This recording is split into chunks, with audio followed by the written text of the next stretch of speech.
তার শকুন্তলা বুকে পেতাম আমি।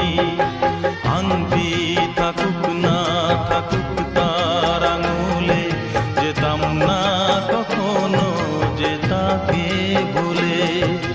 দুষ্মন্ত রাজা যদি হতাম আমি, শকুন্তলাকে চিনে নিতাম আমি। আংটি থাকুক না থাকুক তার আঙুলে, যেতাম না কখনো যে তাকে ভুলে।